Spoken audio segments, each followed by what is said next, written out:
जिल्ह्याच्या राजकारणासह सहकार क्षेत्रात महत्त्वपूर्ण मानल्या जाणाऱ्या शेतकऱ्यांची बँक असलेल्या जिल्हा मध्यवर्ती सहकारी बँकांच्या अध्यक्षांवर अविश्वास ठरावाच्या संदर्भाने हालचाली सुरू झाल्या होत्या।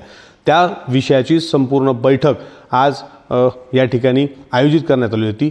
या बैठकीमध्ये संचालक गैरहजर राहिल्याने अविश्वास प्रस्ताव द्वयाच्या जिल्हा मध्यवर्ती सहकारी बँकेच्या अध्यक्षांवरचा तो बारगळला असला। या संपूर्ण संदर्भाने आपल्यासोबत बोलण्यासाठी जिल्हा सहकारी निबंधक त्यासोबतच या संपूर्ण सभेचे अध्यासी अधिकारी नानासाहेब चव्हाण आहेत। सर, आज अविश्वास प्रस्तावाच्या संदर्भाने बैठक बोलण्यात आली, काय नेमकी कारवाई या संपूर्ण संदर्भात झाली आहे? जिल्हा मध्यवर्ती बँकेच्या अध्यक्षांच्या विरोधामध्ये अविश्वास ठरावाच्या अनुषंगाने आज बँकेमध्ये दुपारी 1 वाजता सभेचं आयोजन करण्यात आलं होतं आणि या सभेकरता बँकेच्या एकूण 20 संचालकापैकी एकही संचालक आपण जी वेळ दिली त्या वेळेमध्ये हजर झाले नाहीत।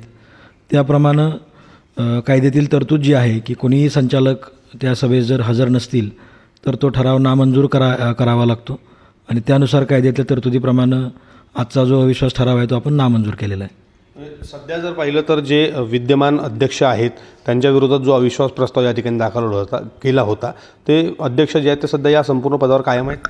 हो, ते कायम आहेत, कारण तो अविश्वास ठराव मंजूर झालेला नाही आहे, त्याच्यामुळे आता त्यांच्या अध्यक्षपदाला कुठली अडचण नाही आहे।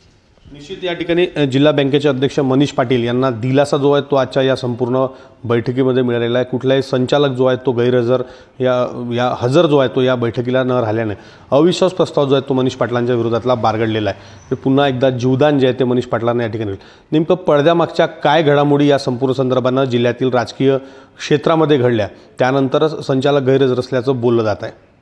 विवेक गावंडे, TV9 मराठी, यवतमाळ।